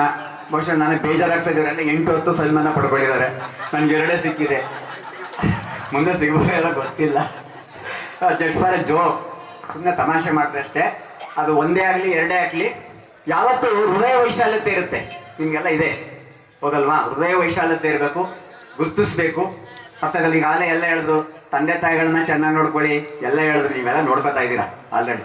ಯಾಕಂದ್ರೆ ನಿಮ್ಗೆಲ್ಲ ಗೊತ್ತಿದೆ, ಇಷ್ಟೆಲ್ಲ ಮಾಡಿದ್ರು ತಾಯಿ ತಂದೆ ನೋಡ್ಕೊಳ್ತಿರ್ತೀರಾ, ಖಂಡಿತ ನೋಡ್ಕೊಳ್ತೀರಿ. ಯಾಕಂದ್ರೆ ಮಾತೃದೇವೋಭವ, ಪಿತೃದೇವೋಭವ, ಆಚಾರ್ಯ ದೇವೋಭವ. ಫಸ್ಟ್ ತಾಯಿ ಜನ್ಮ ಕೊಡ್ತಾಳೆ, ಮಾತೃದೇವೋಭವ. ತಂದೆ ನಮಗೆ ಬೇಕಾದ ಸೌಲಭ್ಯಗಳನ್ನ ಒದಗಿಸ್ಕೊಡ್ತಾರೆ, ಹಾಗಾಗಿ 2ನೇ ಸ್ಥಾನ. 3ನೇದು ಆಚಾರ್ಯ ದೇವೋಭವ, ಅಂದ್ರೆ ಗುರುಗಳು ಅಂತ. ಯಾಕೆ ಅಂತ ಹೇಳಿದ್ರೆ, ತಾಯಿ ಜನ್ಮ ಕೊಡ್ತಾಳೆ, ತಂದೆ ಒಂದು ದಾರಿಯನ್ನ ಕಾಣಿಸ್ತಾನೆ, ಆದ್ರೆ ಸರಿ ತಪ್ಪುಗಳನ್ನ ತಿಳಿಸಿ ಸಮಾಜದಲ್ಲಿ ಒಂದು ವ್ಯವಸ್ಥಿತವಾದಂತಹ ಒಂದು ಜಾಗದಲ್ಲಿ ನಿಲ್ಲಿಕ್ಕೆ ಸಹಾಯ ಮಾಡ್ತಕ್ಕಂಥ ವ್ಯಕ್ತಿ ಯಾರಪ್ಪ ಅಂತ ಹೇಳಿದ್ರೆ ಅದು ಗುರು ಆಗಿರ್ತಾನೆ. ಸೊ ಆ ಒಂದು ನಿಟ್ಟಿನಲ್ಲೇ ನೀವು ಇವತ್ತು ಗುರುವಂದನ ಕಾರ್ಯಕ್ರಮವನ್ನು ಹಮ್ಮಿಕೊಂಡಿದ್ದೀವಿ, ಅರ್ಥಾಯ್ತಲ್ವಾ? ಸೊ ಹಾಗಾಗಿ ಮಾತೃದೇವೋಭವ, ಪಿತೃದೇವೋಭವ, ಆಚಾರ್ಯ ದೇವೋಭವ ನಿಮ್ಗೆಲ್ಲರಿಗೂ ಕೂಡ ಗೊತ್ತೇ ಇದೆ, ಅರ್ಥ ಆಗ್ತಾ ಇದೆಯಲ್ಲ? ಸೊ ನೀವೇನಪ್ಪ ಅಂತ ಹೇಳಿದ್ರೆ ಸಮಾಜದಲ್ಲಿ ಬದುಕುವಾಗ ಈಗ ಹೇಳಿದ್ರು ನಮ್ಮ ಪಶುಮೂರ್ತಿ ಎರಡು ಕಾಣಿಕೆ ಕೇಳಿದ್ರು. ಏನ್ ಕೇಳಿದ್ರು? ಪ್ರಾಮಾಣಿಕತೆ, ನಿಷ್ಠೆ ಕೊಡಿ ಅಂತ. ಹಂಗನ್ಬಿಟ್ಟು ತಂದಿರೋ ಗಿಫ್ಟ್ ಎಲ್ಲ ಪ್ಯಾಕ್ ಮಾಡ್ಬಿಟ್ಟಿರ. ಆಮೇಲೆ ನೀವು ಕೇಳಿದ್ರಲ್ಲ ಸರ್ ಪ್ರಾಮಾಣಿಕತೆ ನಿಷ್ಠೆ ಕೊಟ್ಟಿದೀವಿ ತಗೊಳ್ಳಿಬಿಟ್ಟು ಗಿಫ್ಟ್ ಎಲ್ಲ ಹೋಗ್ಬಿಟ್ಟಿರ. ಆಮೇಲೆ ಗಿಫ್ಟ್ ಕೊಡಿ, ಆಯ್ತಾ? ಜಸ್ಟ್ ಜೋಕ್ ಅಷ್ಟೇ ಹೇಳಿದ್ದು, ಇರ್ಲಿ, ನೀವು ಕೊಟ್ಟೆ ಕೊಡ್ತೀರ. ಸೊ ಇಲ್ಲಿ ನಾವ್ ಏನಪ್ಪಾ ಅಂದ್ರೆ ಒಂದು ಖುಷಿ ಏನಾಯ್ತು ಅಂತ ಹೇಳಿದ್ರೆ ಹಳೆಯದೆಲ್ಲ ನೆನಪುಗಳು ಮರುಕಳಿಸ್ತು. ಬಹುಶಃ ನನಗೆ ಸವಿತಾ ಫೋನ್ ಮಾಡಿದ್ರು, ರಮೇಶ್ ಫೋನ್ ಮಾಡಿದ್ರು, ಹಳೆ ಟೀಮಲ್ಲಿ ಕೆಂಪೇಗೌಡ ಫೋನ್ ಮಾಡಿದ್ರು, ರಾಧಾ ಅಂತ ಫೋನ್ ಮಾಡಿದ್ರು. ನಾವೆಲ್ಲ ನಿಮ್ಗೆ ನಾನು ಗೊತ್ತಿರ್ತೀನಿ, ನಾನು ನೋಡ್ಕೊಳ್ಳೆ ಗೊತ್ತಾಗುತ್ತೆ, ಬಟ್ ನನಗೆ ನೀವು ಯಾರು ಗೊತ್ತಾಗಲ್ಲ, ಅನ್ಯತಾ ಭಾವಿಸ್ಬೇಡಿ. ಯಾಕೆಂದ್ರೆ ನೀವೆಲ್ಲ ದೈಹಿಕವಾಗಿ ಆಕಾರಗಳು ಬದಲಾಗಿರುತ್ತೆ, ಮಾನಸಿಕವಾಗಿ ಆಕಾರಗಳು ಬದಲಾಗಿರುತ್ತೆ, ಬಟ್ ನಮ್ಮನ್ನ ನೀವು ಗುರ್ತಿಡಿತೀರಿ, ನಿಮ್ಮನ್ನ ನಾವು ಗುರ್ತಿಡಿಯಲ್ಲ, ಅರ್ಥ ಆಗ್ತದೆ. ಸೊ ಹಾಗಾಗಿ ಇವ್ರು ಹೇಳಿದ್ರು ಎಲ್ಲೇ ಹೋದ್ರು ಕರ್ನಾಟಕದ ಯಾವುದೇ ಮೂಲೆ ಹೋಗಿ ನಮಸ್ಕಾರ ಹೊಡಿತಾರೆ ಅಂತ. ಹೌದು, ಯಾಕೆಂದ್ರೆ ವರ್ಷ ವಿದ್ಯಾರ್ಥಿಗಳು ರಿಲೀಸ್ ಆಗಿ ಹೋಗ್ತಾ ಇರ್ತಾರೆ, ಯಾವ್ಯಾವ್ದೋ ರಂಗದಲ್ಲಿ ಇರ್ತಾರೆ, ನಮಗೆ ಗೊತ್ತಿರಲ್ಲ, ಅವ್ರು ಯಾವ್ದೋ ಫೀಲ್ಡ್ ಅಲ್ಲಿ ಇರ್ತಾರೆ, ಅವ್ರು ಬಂದು ನಮ್ಗೆ ನಮಸ್ಕಾರವನ್ನ ಹೊಡಿತಾರೆ. ಸೊ ಹಾಗಾಗಿ ನಾವು ಏನನ್ನ ಮಾಡ್ತೀವಿ, ಸಾಧನೆಯನ್ನ ಮಾಡ್ತೀವಿ. ಸಾಧನೆ ಅಂದ್ರೇನು? ತಂದೆ ತಾಯಿ ಒಳ್ಳೆ ಮಗ ಆಗೋದು, ಅದೇ ಸಾಧನೆ ತಿಳ್ಕೊಳ್ಳಿ. ಸಾಧನೆ ದೊಡ್ಡದೇನಿಲ್ಲ. ಅಥವಾ ಮಗನಿಗೆ ಅಥವಾ ಮಗಳಿಗೆ ಒಬ್ಬ ತಂದೆ ತಾಯಿ ಆದ್ರೆ ಅದೇ ಸಾಧನೆ. ಯಾಕೆಂದ್ರೆ ಇವತ್ತು ಪರಿಸ್ಥಿತಿ ಏನಾಗಿದೆ ಅಂತ ಹೇಳಿದ್ರೆ, ಹಿಂದಿನ ಕಾಲದಲ್ಲಿ ಗೊತ್ತು ನಿಮ್ಗೆ, ಮಕ್ಕಳು ಜಾಸ್ತಿ ಇತ್ತು. ಒಂದೊಂದು ಕ್ರಿಕೆಟ್ ಟೀಮೇ ಇರೋದು ಮನೇಲಿ, ಒಂದೊಂದು ಕಬಡ್ಡಿ ಟೀಮೇ ಇರೋದು, ಒಂದು ಖೋ ಖೋ ಟೀಮೇ ಇರೋದು ಮನೇಲಿ, ಅಂದ್ರೆ ಮಕ್ಕಳು ಜಾಸ್ತಿ ಇತ್ತು. ಈಗೆಲ್ಲ ನಿಮಗೆ ಗೊತ್ತಿದೆ, ಒಂದು ತಪ್ಪು ಎರಡು. ಈಗ ಹೇಳೋದ್ರಲ್ಲ ಹೊಡಿಬೇಡಿ ಅಂತ ಹೇಳ್ತಾರೆ ಪೇರೆಂಟ್ಸ್ ಅಂತ. ಯಾಕೆ ಹೇಳ್ತಾರೆ ಅಂದ್ರೆ ಇರೋ ಒಂದು ಮಗುವನ್ನ ಚೆನ್ನಾಗಿ ಸಾಕಿರ್ತಾರೆ ಅವರು, ಹಾಗಾಗಿ ಹೊಡೆಯಕ್ಕಾಗಲ್ಲ. ಹಿಂದೆ ಯಾಕೆ ಬಂದು ಬಿಡಿರಿ ಸರ್ ಅಂತಿರಂದ್ರೆ ಅವ್ರ ಕೈಲಿ ಆಗಲ್ವಲ್ಲ, ಇವ್ರಾರು ಹೊಡಿಲಿ ಅಂತ ಅಲ್ವಾ? ಸೊ ಹಾಗಾಗಿ ಅವ್ರಿಗೆ ಹೊಡಿಲಿಕ್ಕೆ ಅವಕಾಶವನ್ನ ಕೊಡ್ತಾ ಇದ್ರು. ಈಗ ಹೇಳಲ್ಲ, ಏನಿದ್ರವ್ರಿಗೆ ಒಳ್ಳೆ ರೀತಿಯಲ್ಲಿ ನಾವು ಹೇಳ್ಬೇಕಾಗತ್ತೆ. ಆಮೇಲೆ ಏನಾಗಿದೆ ಅಂದ್ರೆ ಈಗ ನಮ್ಮ ಕಾಲದಲ್ಲಿ ಏನಾದ್ರು ಗೊತ್ತಿಲ್ಲ ಅಂದ್ರೆ ಟೀಚರ್ನ ಕೇಳ್ತಾ ಇದ್ವಿ. ಈಗಿನ ಮಕ್ಕಳು ಕೇಳಲ್ಲ, ಮೊಬೈಲ್ ಕೇಳ್ತಾರೆ, ಹೋಗಿ ಲ್ಯಾಪ್ಟಾಪ್ ಕೇಳ್ತಾರೆ. ಹಾಗಾಗಿ ನಮ್ಮ ಅವಶ್ಯಕತೆ ಅವ್ರಿಗೆ ಬೀಳಲ್ಲ. ಹಾಗಾಗಿ ನಾವ್ ಏನೇ ಹೇಳಿದ್ರು ಕೂಡ ಅವ್ರಿಗೆ ಅಲ್ಲಿ ಏನಿಲ್ಲ ಅದನ್ನ ಹೇಳಿದ್ರೆ ಕೇಳಿಸ್ಕೊತಾರೆ ಅಷ್ಟೇ. ನಾವು ಅಲ್ಲಿರೋದನ್ನೇ ಹೇಳಿದ್ರೆ ಅವ್ರು ಕೇಳಿಸ್ಕೊಳಕ್ ಹಿಡಿಯಿರಲ್ಲ. ಸೊ ಹಾಗಾಗಿ ನಾವು ಇವತ್ತು ಪಾಠ ಮಾಡ್ತಕ್ಕಂಥ ಒಂದು ಚಾಲೆಂಜಿಂಗ್ ಕ್ವಶನ್ ಆಗಿದೆ. ನಿಮಗೂ ಪಾಠ ಮಾಡೋದು ಸುಲಭ, ನಿಮ್ ಕಾಲದಲ್ಲಿ ಪಾಠ ಮಾಡೋದು ಬಹಳ ಈಸಿ ಇತ್ತು. ನಿಮ್ಗೆ ಏನು ಗೊತ್ತಿರ್ಲಿಲ್ಲ, ಮೊಬೈಲ್ ಗೊತ್ತಿರ್ಲಿಲ್ಲ, ಟಿವಿ ಕೆಲವು ಮನೆಗಳಲ್ಲಿತ್ತು, ಲ್ಯಾಪ್ಟಾಪ್ ಇರ್ಲಿಲ್ಲ, ಏನ್ ಬೇಕಾದ್ರೂ ಹೇಳ್ಬೋದಾಯ್ತು. ಬಟ್ ಈಗಿನ ಮಕ್ಕಳು ಅಲ್ಲೇ ಗೂಗಲ್ ಮಾಡ್ತಾರೆ. ನಾವ್ ಹೇಳೋದನ್ನ, ನಾನು ಏನೋ ಒಂದು ಅಂಕಿಅಂಶ ಬೋರ್ಡ್ ಮೇಲೆ ಬರದೆ ಅಂತ ಇಟ್ಕೊಳ್ಳಿ, ಗೂಗಲ್ ಮಾಡಿ ಸರಿ ತಪ್ಪು ಅಂತ ಹೇಳ್ತಾರೆ. ನಾವು ಅಪ್ಡೇಟ್ ಆಗ್ಬೇಕು, ಟೀಚರ್ಸ್ ಅಪ್ಡೇಟ್ ಆಗ್ಬೇಕು. ಈಗ ಗೊತ್ತಿರ್ಲಿ, ವಿದ್ಯಾರ್ಥಿಗಳು ಎಷ್ಟು ಅಪ್ಡೇಟ್ ಆಗ್ತಾರೋ ಟೀಚರ್ಸ್ ಆಲ್ಸೋ ಕೂಡ ನಾವು ಅಪ್ಡೇಟ್ ಆಗ್ಬೇಕಾಗುತ್ತೆ. ಇವತ್ತು ನಾವು ಪಾಠ ಮಾಡೋದು ಬಹಳ ಕಷ್ಟ ಇದೆ. ಹೇಳೋದನ್ನ ಅಲ್ಲೇ ಹೇಳ್ಬಿಡ್ತಾರೆ, ಗೂಗಲ್ ಮಾಡಿ ನೋಡಿ ಹೇಳ್ತಾರೆ, ಸರ್ ನೀವು ಹೇಳಿದ್ರೆ ಅಲ್ಲಿ ಬರ್ದಿದಿರ್ಲಿ ಸರ್, ಅದು ಅಂಕಿಅಂಶ ತಪ್ಪಿದೆ ಸರ್, ನೋಡಿ ಸರ್ ಗೂಗಲ್ ಅಂತ. ನಾವು ಅವ್ರು ಹೊಂದಾಣಿಕೆ ಮಾಡ್ಕೊಂಡು ಪಾಠ ಮಾಡ್ಬೇಕು. ಈಗ ಕಷ್ಟ. ನಿಮ್ಗಾಗ ಬೈದ್ ಬಿಟ್ರೆ ನೀವು ಸುಮ್ಮನೆ ಕೂತ್ಕೋತೀರಿ, ಹೊಡೆದ್ ಬಿಟ್ರೆ ಸುಮ್ಮನೆ ಕೂತ್ಕೋತೀರಿ, ಹೊಡೆಯಂಗೂ ಇಲ್ಲ, ಬೈಯಂಗೂ ಇಲ್ಲ. ಆ ಗೂಗಲ್ ಕಟ್ ಜೊತೆ ನಾವು ಹೋರಾಟ ಮಾಡ್ಬೇಕು. ಈಗ ಟೀಚರ್ ಪೋಸ್ಟ್ ಇದೆಯಲ್ಲ, ಚಾಲೆಂಜಿಂಗ್ ಪೋಸ್ಟ್, ಮೊದಲಷ್ಟು ಸುಲಭ ಇಲ್ಲ, ಅದನ್ನ ನಿರ್ವಹಿಸ್ತಾ ಇದೀವಿ ಕೂಡ. ಯಾಕೆ ಅನಿವಾರ್ಯ ಕೂಡ, ಯಾಕೆ ಸರ್ಕಾರ ನಮ್ಗೆ ಸಾಕಷ್ಟು ಸಂಬಳ ಕೊಡ್ತಾ ಇದೆ, ವಿದ್ಯಾರ್ಥಿಗಳಿಗೆ ನೀವು ಒಳ್ಳೆ ಮಾರ್ಗದಲ್ಲಿ ನಡೆಸಿ ಅಂತ ಹೇಳ್ತಾ ಇದೆ, ನಮ್ಗೊಂದು ಡಿಪಾರ್ಟ್ಮೆಂಟ್ ಇದೆ, ಅದನ್ನ ನೋಡ್ಕೊಂಡು ನಾವು ಮಾಡ್ತಾ ಇದ್ದೀವಿ. ಸೊ ನಾನು ಯಾಕೆ ಈ ವಿಚಾರಗಳನ್ನ ನಿಮ್ಗೆ ಹೇಳ್ತಾ ಇದ್ದೀನಿ ಅಂತ ಹೇಳಿದ್ರೆ, ನೀವು ನಿಮ್ಮ ಮಕ್ಕಳನ್ನ ಮುಂದೆ ಓದಿಸ್ಬೇಕಂತ ಸಂದರ್ಭ ಬಂದಾಗ ಮಕ್ಕಳಿಗೆ ನಾವು ಆದರ್ಶವಾಗಿರ್ಬೇಕಾಗುತ್ತೆ. ಈಗ ನನ್ನ ಮಕ್ಕಳಿಗೆ ನಾನು ಆದರ್ಶವಾಗಿರ್ಬೇಕು, ಆಗ ನಮ್ಮ ಮಕ್ಕಳು ನಮ್ಮ ಮಾತನ್ನ ಕೇಳ್ತಾರೆ. ಈಗ ನಾನು ಹೇಳೋದೇ ಒಂದು ಮಾಡೋದು ಒಂದು ಆದ್ರೆ ಯಾರು ಕೇಳಲ್ಲ. ಮಕ್ಕಳ ಮುಂದೆ ಮಕ್ಕಳು ನಮ್ಮನ್ನ ವಾಚ್ ಮಾಡ್ತಾ ಇರ್ತಾರೆ. ತಿಳ್ಕೊಳ್ಳಿ, ನಮ್ಮ ಅಪ್ಪ ಹೇಗಿದ್ದಾರೆ, ನಮ್ಮ ಅಮ್ಮ ಹೇಗಿದ್ದಾರೆ, ನಮ್ಮ ಟೀಚರ್ ಹೇಗಿದ್ದಾರೆ. ಈಗ ಟೀಚರ್ ಮುಂದೆ ನಾನು ಹೋಗ್ಬೇಕಾದ್ರೆ ಅವ್ರು ನಮ್ಗೆ ಯಾಕೆ ಗೌರವ ಕೊಡ್ತಾರೆ ಅಂದ್ರೆ, ನಾನು ಆತ ನಡ್ಕೊಂಡ್ರೆ ಗೌರವ ಕೊಡೋದವ್ರು. ನಾನು ಆತ ನಡ್ಕೊಳ್ಳಿಲ್ಲ ಅಂದ್ರೆ ಮುಂದೆ ನಮಸ್ಕಾರ ಅಂತಾರೆ, ಹಿಂದೆ ಬಾರ ಗೊತ್ತಿಲ್ವಾ ನಮ್ಗೆ ಅವ್ರು ಯಾರು ಅಂತ ಆ ತರ ಇರ್ಬಾರ್ದು. ಸೊ ಹಾಗಾಗಿ ಇವತ್ತು ಪ್ರಸ್ತುತ ಪರಿಸ್ಥಿತಿಯಲ್ಲಿ ತಂದೆ ಆಗ್ಲಿ, ತಾಯಿ ಆಗ್ಲಿ, ಗುರುಗಳಾಗ್ಲಿ, ಸಮಾಜದ ಮುಂದೆ ನಾವು ನಡೆಯುವ ಸಂದರ್ಭಗಳಲ್ಲಿ ಸಮಾಜದ ಜೊತೆಯಲ್ಲಿ ನಾವು ಹೊಂದಾಣಿಕೆಯನ್ನು ಮಾಡ್ಕೊಂಡು ಹೋಗ್ಬೇಕಾಗುತ್ತೆ. ಸಮಾಜ ನಮ್ಮನ್ನ ಗಮನಿಸ್ತಾ ಇರುತ್ತೆ. ಈ ವ್ಯಕ್ತಿ ಏನ್ ಮಾಡ್ತಾ ಇದ್ದಾನೆ, ಇವ್ನು ಸರಿಯಾಗಿ ಪಾಠ ಮಾಡ್ತಾ ಇದ್ದಾನ, ಇವ್ನು ತಗೊಳ್ತಾ ಇರ್ತಕ್ಕಂಥ ಸಂಬಳಕ್ಕೆ ಇವ್ನು ಸರಿಯಾಗಿ ಕೆಲಸ ಮಾಡ್ತಾ ಇದ್ದಾನೆ ಅಂತ ಸಮಾಜ ನೋಡ್ತಾ ಇದೆ. ಸೊ ಹಾಗಾಗಿ ನಾವು ಒಂದ್ ಕಡೆ ವಿದ್ಯಾರ್ಥಿಗಳನ್ನ ಗಮನಿಸ್ಕೊಳ್ಬೇಕು, ಅವರ ತಂದೆ ತಾಯಿಗಳನ್ನ ಗಮನಿಸ್ಕೊಳ್ಬೇಕು, ಇಲಾಖೆಯನ್ನ ಗಮನಿಸ್ಕೊಳ್ಬೇಕು. ಇಲಾಖೆ ನಮ್ಮ ಮೇಲೆ ಹಾಗಾಗಿ ಗದಾಪ್ರಹಾರವನ್ನು ಹೊರಡಿಸ್ತಾ ಇರುತ್ತೆ, ಈಗ ಮಾಡಿ ಹಾಗೆ ಮಾಡಿ ಅಂತ. ಅದನ್ನೆಲ್ಲ ನೋಡ್ಕೊಂಡು ನಾವು ಪಾಠವನ್ನ ಮಾಡ್ಬೇಕಾಗುತ್ತೆ. ಸೊ ಹಾಗಾಗಿ ಇವತ್ತು ನಾವು ಎಷ್ಟು ಕಷ್ಟವನ್ನ ಪಟ್ಟು ಪಾಠವನ್ನ ಮಾಡ್ತಾ ಇದೀವಿ, ಅದೆಲ್ಲ ಈವಂತ ದಿನಗಳಲ್ಲಿ ರಿಲ್ಯಾಕ್ಸ್ ಆಗುತ್ತೆ. ಯಾಕಂದ್ರೆ ಯಾವತ್ತೋ ನೆಟ್ಟಿರುವ ಬೀಜ ಇವತ್ತು ಮರದಲ್ಲಿ ಫಲ ಕೊಡ್ತಾ ಇದೆ. ನಾವು ಸುಮಾರು 20-30 ವರ್ಷಗಳಿಂದ ನೀವು ಪಾಠ ಮಾಡಿರ್ಬೋದು.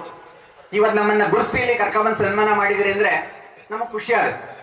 ಯಾಕಂದ್ರೆ ಪರವಾಗಿಲ್ಲ ಕಣಪ್ಪ, ನಮ್ಮ ವಿದ್ಯಾರ್ಥಿಗಳು ನಮ್ಮನ್ನ ಗುರುಸಿದ್ದಾರೆ, ನಾವೇನೋ ಒಂದಷ್ಟು ಅವತ್ತು ಹೇಳಿದೀವಿ, ಅದನ್ನ ನೆನ್ಪಿಟ್ಕೊಂಡಿದ್ದಾರೆ. ನಿಜಕ್ಕೂ ನನಗೆ ಬಹಳ ಖುಷಿ ಆಯ್ತು ಇವತ್ತು. ನಿಮ್ಮ ಸಂಭ್ರಮ ಸಡಗರ ಅಂತೂ ನಾನು ಕೂರಕ್ಕೆ ಆಗ್ಲಿಲ್ಲ. ಸುಮ್ಮನೆ ಓಡಾಡ್ತಾ ಎಲ್ಲ ಅಂತೀರು ಕೂತ್ಕೊಳ್ಳಿ ಸರ್ ನಾನು ಕೂತ್ಕೊಳ್ಳಿಲ್ಲ. ಯಾಕೆ ಕೂತ್ಕೊಳ್ಳಿ, ನೋಡೋಣ ನಮ್ಮ ವಿದ್ಯಾರ್ಥಿಗಳು ಹೆಂಗ್ ಮಾಡ್ತಾ ಇದಾರೆ. ಅಡುಗೆ ಮನೆ ಕಡೆ ಹೋದೆ, ಆ ಕಡೆ ಎಲ್ಲ ಹೋಗಿ ಬಂದೆ, ಇಲ್ಲೆಲ್ಲ ಬಂಡಿಂಗ್ಸ್ ಎಲ್ಲ ಕಟ್ತಾ ಇದ್ರು, ಇದೆಲ್ಲ ನೋಡಿದೆ, ನನಗೆ ಖುಷಿ ಆಯ್ತು. ಯಾಕೆ ನಮ್ಮ ಸ್ಟೂಡೆಂಟ್ಸು ಇಷ್ಟರ ಮಟ್ಟಿಗಿದಾರಲ್ಲ, ಆಗ ನನಗೆ ಸಾರ್ಥಕ ಭಾವನೆ ಬಂತು. ಹಾಗಾಗಿ ಕಳೆದ ಸಾರಿಯಲ್ಲೂ ಅಷ್ಟೇ ನಮ್ಮ ಕೆಂಪೇಗೌಡರ ಟೀಮ್ ಇದ್ದಲ್ಲ, ಅವರು ಕೂಡ ಒಳ್ಳೆಯ ಒಂದು ಕಾರ್ಯಕ್ರಮವನ್ನು ಮಾಡಿದ್ರು. ಅದೇ ತರಹ ಒಂದು ಉತ್ತಮವಾದ ಕಾರ್ಯಕ್ರಮವನ್ನ ನೀವು ಮಾಡಿದ್ದೀರಿ. ಈ ಕಾರ್ಯಕ್ರಮ ಬಹಳ ಎಲ್ಲರಿಗೂ ಕೂಡ ಇಷ್ಟ ಆಗಿದೆ, ನಿಮಗೂ ಕೂಡ ಇಷ್ಟ ಆಗಿದೆ. ಈಗ ನಿಮ್ಮ ಫ್ಯಾಮಿಲಿ ಎಲ್ಲ ಬಂದಿದ್ದಾರೆ ಹೌದಲ್ವಾ? ನಿಮ್ಮ ಫ್ಯಾಮಿಲಿ ಅವರೆಲ್ಲ ನೀವು ನಮ್ಮ ಟೀಚರ್ ಅಂತ ತೋರಿಸಿದಾಗ ಅವ್ರು ಅನ್ಕೊಂಡಿರ್ಬೋದಲ್ವಾ, ನಾವು ನಿಮ್ಮ ಟೀಚರ್ ಹೆಂಗಿದ್ದಾರೆ ನೋಡ್ತಿದ್ದೀರಿ ಅಂತಂದಿರು. ಸೊ ನಿಮ್ಮ ಟೀಚರ್ ಹೇಗಿದ್ದಾರೆ ಅಂದಾಗ ನಾವು ಹಾಗೆ ಇರ್ಬೇಕಾಗುತ್ತೆ ಅಲ್ವಾ? ಸೊ ನಿಮ್ಗೆ ಎಷ್ಟು ಖುಷಿ ಆಗುತ್ತೋ ನಿಮ್ಮ ಫ್ಯಾಮಿಲಿಗೂ ಕೂಡ ಅಷ್ಟೇ ಖುಷಿ ಆಗೋ. ಪರವಾಗಿಲ್ಲ, ನಮ್ಮಮ್ಮ ಈ ಟೀಚರಿಂದ ಪಾಠ ಕಲ್ತಿದ್ದಾರೆ, ನಮ್ಮಪ್ಪ ಈ ಟೀಚರಿಂದ ಪಾಠ ಕಲ್ತಿದ್ದಾರೆ ಅಂತ ಅವರು ಖುಷಿ ಆಗ್ಬೇಕು. ನಿಮಗೆ ಖುಷಿ ಆಗುತ್ತೆ, ಯಾಕೆ ನಿಮ್ಮ ಟೀಚರ್ ಅಲ್ವಾ ನಾನು, ಖುಷಿ ಆಗುತ್ತೆ. ನಿಮ್ಮ ಮಕ್ಕಳಿಗೆ, ನಿಮ್ಮ ಹಸ್ಬೆಂಡ್ಗೆ, ನಿಮ್ಮ ವೈಫ್ಗೆ ಖುಷಿ ಆಗ್ಬೇಕು. ಪರವಾಗಿಲ್ಲ, ನಮ್ಮ ಹಸ್ಬೆಂಡು ನಮ್ಮ ವೈಫು ಇಂಥವ್ರ ಹತ್ರ ಪಾಠವನ್ನ ಕಲ್ತಿದ್ದಾರೆ. ಸೊ ಹಾಗಾಗಿ ನಮ್ಗೆ ಎಷ್ಟು ಸಾಧ್ಯವೋ ಅಷ್ಟು ನಿಮಗೆ ವಿಚಾರಗಳನ್ನ ಮುಟ್ಟಿಸಿದೀವಿ ಆ ಕಾಲದಲ್ಲಿ.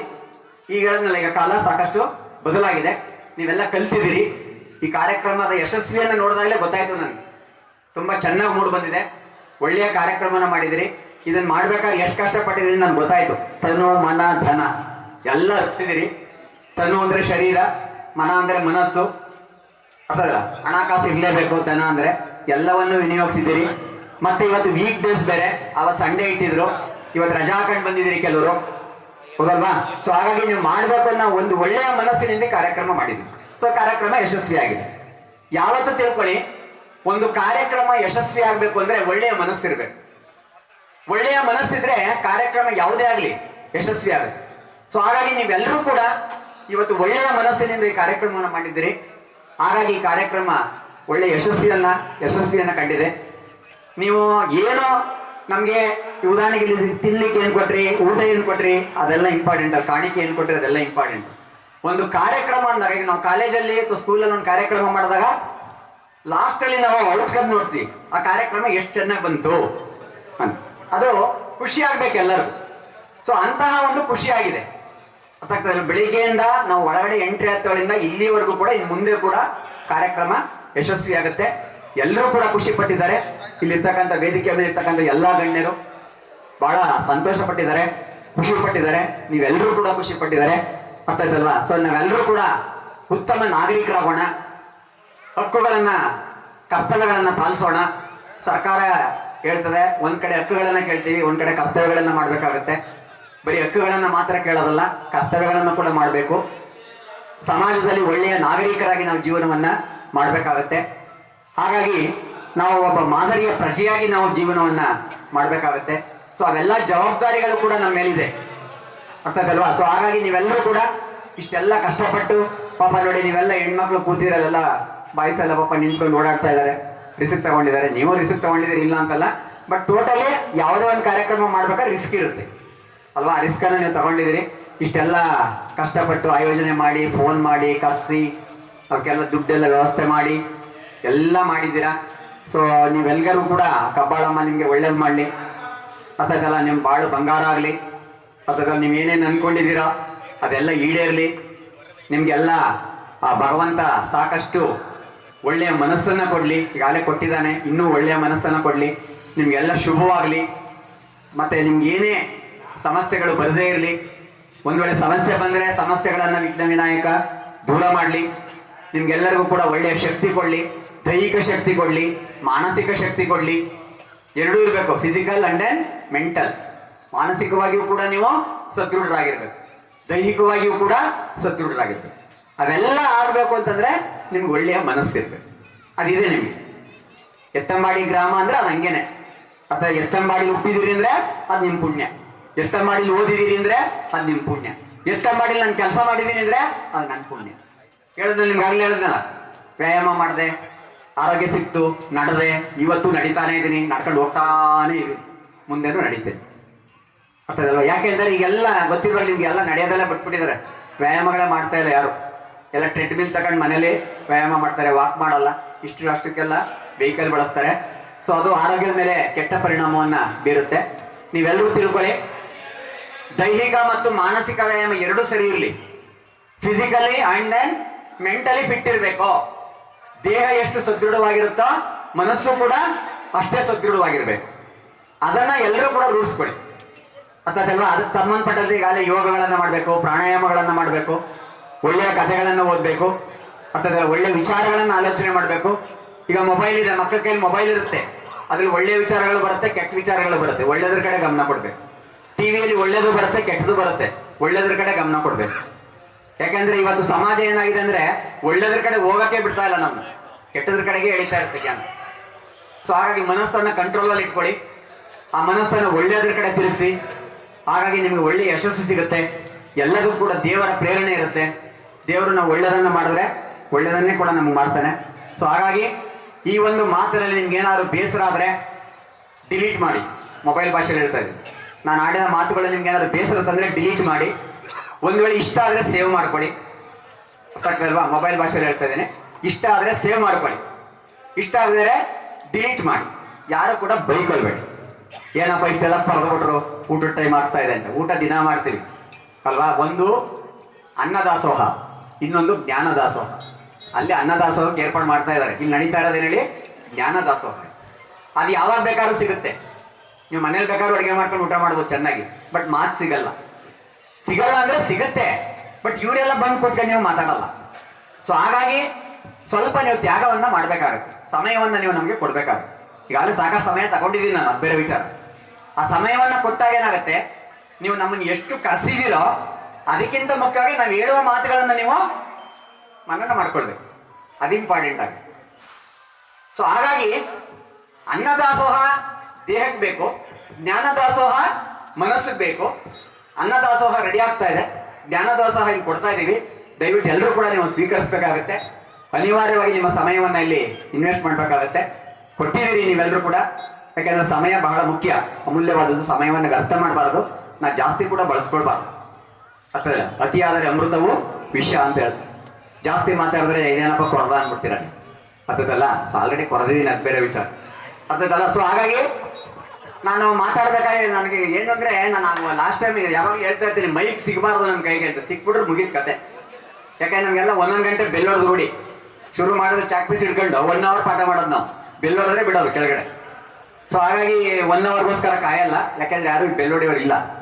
ಸೊ ಹಾಗಾಗಿ ನೀವೆಲ್ಲರೂ ಖುಷಿಯಾಗಿರಿ. ಜೀವನದಲ್ಲಿ ಕಷ್ಟ ಎಲ್ಲರಿಗೂ ಇರುತ್ತೆ ರೀ, ನನಗೂ ಕಷ್ಟ ಇದೆ, ನಿಮಗೂ ಇದೆ, ಎಲ್ಲರಿಗೂ ಇರುತ್ತೆ. ಬಾಲ್ಯ, ಯೌವನ, ಮುಪ್ಪು, ಮಕ್ಕಳು, ಮರಿ, ಸಂಸಾರ ಅಲ್ವಾ, ಎಲ್ಲ ಒಂಥರ ರೇಚ್ಗೆ ಅನ್ನಿಸ್ತಾ ಇರುತ್ತೆ. ಅದ್ರ ನಡುವೆ ಖುಷಿ ಪಡ್ಬೇಕು, ಅದೇ ಖುಷಿ ಇವತ್ತು ಪಡ್ತಾ ಇದ್ದೀರ. ನೀವೆಷ್ಟು ಎಲ್ಲವನ್ನು ಮರೆತು ಇವತ್ತು ನೀವು ಎಲ್ಲ ಇಲ್ಲಿ ಅಸನ್ಮುಖಿಯಾಗಿ ಕೂತಿದ್ದೀರಲ್ವಾ, ಇದು ನೆನಪಿನಲ್ಲಿ ಉಳ್ಕೊಳುತ್ತೆ. ರಿಮೆಂಬರಬಲ್, ರಿಮಾರ್ಕಬಲ್, ನೆನಪಿನಲ್ಲಿ ಇಟ್ಕೊಳ್ತಕ್ಕಂಥ ಕಾರ್ಯಕ್ರಮ. ನೆನಪು ನೀವು ಯಾವತ್ತು ಬೇಕಾದ್ರೂ ಹೇಳ್ಕೋಬಹುದು, ಓ ನಾವು ಇಂಥ ಒಂದು ಕಾರ್ಯಕ್ರಮವನ್ನು ಕಬ್ಬಾಳಲ್ಲಿ ಮಾಡಿದ್ವಿ, ನಮ್ಮ ಸರ್ಗಳೆಲ್ಲ ಬಂದಿದ್ರು, ಈ ಥರ ನಮಗೆಲ್ಲ ವಿಚಾರಗಳನ್ನ ಹೇಳಿದ್ರು, ಖುಷಿ ಪಡಿಸಿದ್ರು. ನೋಡಿ, ನಮ್ಮ ಶಂಕರ್ ಮೂರ್ತಿ ಸರ್ ಒಂದು ಹಾಡು ಹೇಳಿದ್ರು, ನೆಕ್ಸ್ಟ್ ಅವ್ರು ಹೇಳಕ್ ರೆಡಿ ಇದ್ದಾರೆ. ನಮ್ಮ ನಂಜುಂಡಸ್ವಾಮಿ ಸರ್ ಕೆರವಕ್ಕೆ ಹಾಕೊಡಿದ್ದಾರೆ, ಹೇಳ್ತಿಲ್ಲ ಅಂತ. ಅರ್ಥೈತಲ್ವಾ? ಸೊ ಹಾಗಾಗಿ ನೀವು ಖುಷಿನೂ ಪಡ್ಬೋದು, ಒಳ್ಳೆ ಹಾಡುಗಳನ್ನು ಕೇಳ್ಬೋದು, ಮನೋರಂಜನೆ ಇರುತ್ತೆ. ಆ ಥರ ಎಲ್ಲ ಜ್ಞಾನದಾಸೋಹ ಅಂದ್ರೆ ಇದೆ. ಸೊ ಹಾಗಾಗಿ ಇವತ್ತು ನೀವೆಲ್ಲರೂ ಕೂಡ, ನನಗಂತೂ ಬಹಳ ಖುಷಿ ಆಯ್ತಪ್ಪ. ನೀವು ಏನಾದ್ರು ತಿಳ್ಕೊಳ್ಳಿ, ನಿಮ್ಮ ಸಮವಸ್ತ್ರಗಳನ್ನು ನೋಡಿ, ಒಂದೇ ರೀತಿ ಡ್ರೆಸ್ಸು, ನೀವು ಬೆಳಗ್ಗೆಯಿಂದ ಕಷ್ಟಪಟ್ಟಿರೋ ರೀತಿ ಎಲ್ಲವೂ ಕೂಡ ಖುಷಿ ಆಯ್ತು. ಇನ್ನು ಹೇಳಕ್ಕೆ ಪದಗಳೇ ಸಾಲ್ತಾ ಇಲ್ಲ. ಸೊ ಎಲ್ಲರೂ ಕೂಡ ಒಂದು ಜೋರ ಚಪ್ಪಾಳೆ ಬಿಡ್ರಿ ಕಷ್ಟಪಟ್ಟಿರೋರಿಗೆಲ್ಲ. Very good, good good. GST ಇಲ್ಲ ಅಂತ ಹೇಳಿದ್ರು ಶಂಕರಮೂರ್ತಿ ಸರ್, ಚಪ್ಪಾಳೆ GST ಹೊಡೆದಿಲ್ಲ, ಹಾಕಿಲ್ಲ ಅಂತ. ಗೊತ್ತಿರಲಿ ನಿಮ್ಗೆ, ಚಪ್ಪಾಳೆ ಹೊಡೆದ್ರೆ ನಿಮ್ಮ ಆರೋಗ್ಯ ಸುಧಾರಣೆ ಆಗುತ್ತೆ. ನಕ್ರೆ ನಿಮ್ಮ ಆರೋಗ್ಯ ಸುಧಾರಣೆ ಆಗುತ್ತೆ. ಗೊತ್ತಿರ್ಲಿ, ಎಷ್ಟೋ ಕಡೆ ಸಿಟಿಗಳಲ್ಲಿ ಲಾಫಿಂಗ್ ಕ್ಲಬ್ ಅಂತ ಓಪನ್ ಮಾಡಿದ್ದಾರೆ. ದುಡ್ಡು ತಗೊಂಡು ನಗಿಸ್ತಾರೆ. ಅದು ಎಂತ ಕೃತಕ ನೀವು ನೈಜವಾಗಿ ನಗಬೇಕು. ಗೊತ್ತಿರ್ಲಿ, ಅಲ್ಲಿ ದುಡ್ಡು ತಗೊಂಡು ಏನ್ ಮಾಡ್ತಾರೆ, ನಿಮ್ಗೆ ಕೃತಕವಾಗಿ ನಗುವನ್ನು ಉಣಬಡಿಸ್ತಾರೆ. ಲಾಫಿಂಗ್ ಕ್ಲಬ್ ಅಂತ ಸಿಟಿಗಳಲ್ಲಿ ದುಡ್ಡು ಕೊಟ್ಬಿಟ್ಟು ಸೇರ್ಕೊಳ್ಬೇಕು. ಅದೇನೋ ನಿಮ್ಗೆ ನಗಬೇಕಾ ಬಿಡ್ಬೇಕಾ, ದುಡ್ಡು ಕೊಟ್ಟಿವಿಲ್ಲ ಇಲ್ಲ, ಆತರ ಇಲ್ಲ. ಕಾಸೇನ್ ಕೊಟ್ಟಿಲ್ಲ, ನೀವು ಆರಾಮ್ಸೆ ನಗ್ಬೋದು, ಆರಾಮ್ಸೆ ಚಪ್ಪಾಳೆ ಹೊಡಿಬೋದು, ಫೀಸ್ ಏನಿಲ್ಲ. ಅದಕ್ಕೆ ಶಂಕರಮೂರ್ತಿ ಸರ್ GST ಇಲ್ಲ ಅಂತ ಅರ್ಥಲ್ವಾ? ಸೊ ಹಾಗಾಗಿ ನಗ್ತಾ ಇರಿ, ಖುಷಿಯಿಂದ ಇರಿ. ಸಮಸ್ಯೆಗಳು ಬಂದ್ರೆ ಎದುರಿಸಿ, ಬೆನ್ ತೋರಿಸ್ಬೇಡಿ.